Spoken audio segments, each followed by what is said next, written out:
প্রিয় সপ্তম শ্রেণীর শিক্ষার্থীরা, শুভেচ্ছা নিও। আজকে আমি তোমাদের বাংলা বিষয়ের নতুন বই সপ্তবর্ণা থেকে গদ্য দ্বিতীয় অধ্যায় লখার 21 এর সৃজনশীল প্রশ্নের সমাধান করে দেব।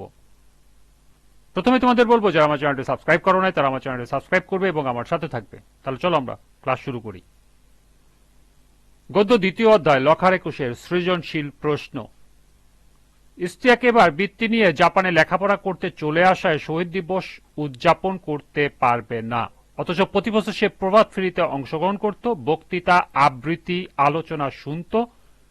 সে কথা মনে করে তার চোখ জলে ভরে আসে, মনে মনে কিছু করার জন্য ইচ্ছা প্রকাশ করে। অতঃপর ইশতিয়াক আন্তর্জাতিক মাতৃভাষা দিবস ও এর ইতিহাস সহপাঠীদের কাছে তুলে ধরে। অন্যদিকে দেশে থেকেও তার বাল্যবন্ধু হাবিব অফিসে কাজ করতে গিয়ে কথাবার্তায় বাংলা ব্যবহার করতেই চায় না। সন্তানকে শহীদ দিবস সম্পর্কে কিছু জানাতেও তার অনীহা। প্রথম প্রশ্ন, লখা রাতে কোথায় ঘুমায়? দ্বিতীয় প্রশ্ন, জিতে গেছি আমি। গর্বে বুক ফুলে ওঠে লখার, কথাটি দ্বারা কি বোঝানো হয়েছে? তৃতীয় প্রশ্ন, উদ্দীপকের হাবিবের সাথে লখার 21 গল্পের লখার বৈসাদৃশ্য ব্যাখ্যা করো। এবং শেষ প্রশ্ন, ইশতিয়াকের শহীদ দিবস উদযাপনের আকাঙ্ক্ষা লখার শহীদ দিবস উদযাপনের আকাঙ্ক্ষারই প্রতিফলন বিশ্লেষণ করো। চলো এখন আমরা এই চারটি প্রশ্নের সমাধান দেখে নিই।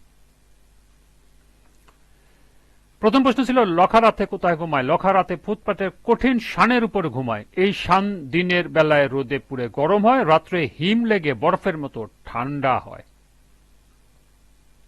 দ্বিতীয় প্রশ্ন, জিতে গেছি আমি। গর্বে বুক ফুলে ওঠে লখার, কথাটি দ্বারা কি বোঝানো হয়েছে?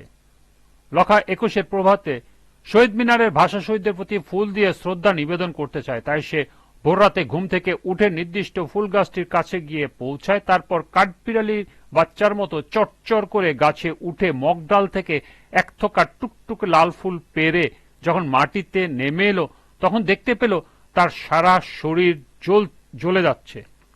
কনুই ও বুকে চটচটে তাজা রক্ত। গাছের ডালপালার কাটার আঁচড়ে তার গা হাত পা ছিঁড়ে গেছে, কিন্তু তারপরও সে ফুল পাড়তে সামর্থ্য হয়েছে। তাই বিজয়ের আনন্দে লখা মন্তব্যটি করে, জিতে গেছি আমি। গর্বে বুক ফুলে ওঠে লখার। তৃতীয় প্রশ্ন ছিল, উদ্দীপকের হাবিবের সাথে লখার 21 গল্পের লেখক লখার বৈসাদৃশ্য ব্যাখ্যা করো, অর্থাৎ পার্থক্য ব্যাখ্যা করো। উদ্দীপকে হাবিবের সাথে লখার 21 গল্পের লখার স্পষ্ট বৈসাদৃশ্য দেখা যায়। প্রথমত, লখা বাংলা ভাষায় হৃদয় থেকে ভালোবাসে। সে 21 ফেব্রুয়ারির গুরুত্ব বোঝে এবং শহীদদের আত্মত্যাগকে সম্মান করে। নিজের সামান্য সামর্থ্য নিয়ে সে শহীদ দিবস পালন করতে চায়। অন্যদিকে উদ্দীপকের হাবিব বাংলা ভাষার প্রতি উদাসীন। সে অফিসে কাজ করতে গিয়ে কিংবা কথাবার্তায় বাংলা ব্যবহার করতে চায় না। দ্বিতীয়ত, লখার 21 গল্পে লখা 21 ফেব্রুয়ারিকে খুব গুরুত্ব দেয়। গল্পে দেখা যায় সে শহীদ দিবস উপলক্ষে কিছু একটা করার জন্য ব্যাকুল হয়ে ওঠে, কিন্তু হাবিব শহীদ দিবস সম্পর্কে নিজের সন্তানকে কিছু জানাতে আগ্রহী নয়। এতে তার অসচেতনতা ও অবহেলা প্রকাশ পায়। তৃতীয়ত, লখা একজন সাধারণ মানুষ হলেও তার প্রতি গভীর দেশপ্রেম ও ভাষা আন্দোলনের চেতনা রয়েছে। হাবিব শিক্ষিত ও কর্মজীবী হয়েও সেই চেতনা ধারণ করে না। সুতরাং বলা যায় লখা ভাষা শহীদ দিবসের প্রতি সচেতন, আবেগী ও শ্রদ্ধাশীল, আর হাবিব ভাষা শহীদ দিবসের প্রতি উদাসীন ও অনাগ্রহী। এটাই তাদের মধ্যে প্রধান বৈসাদৃশ্য।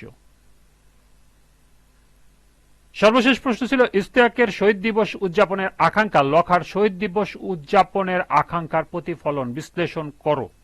ইশতিয়াকের শহীদ দিবস উদযাপনের আকাঙ্ক্ষা লখার শহীদ দিবস উদযাপনের আকাঙ্ক্ষারই প্রতিফলন।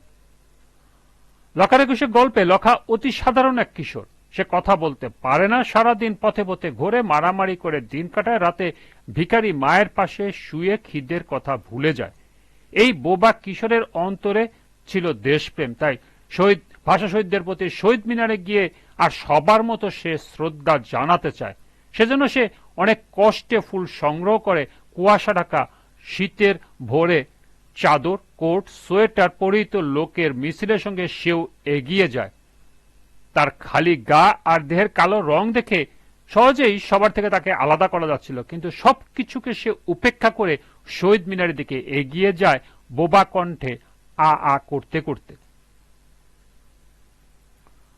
উদ্দীপকের ইশতিয়াক বৃত্তি নিয়ে জাপানে লেখাপড়া করতে চলে আসায় শহীদ দিবস উদযাপন করতে পারবে না, তাই সে আন্তর্জাতিক মাতৃভাষা দিবসের তাৎপর্য পরোক্ষভাবে তার সহপাঠীদের কাছে তুলে ধরার পরিকল্পনা করে।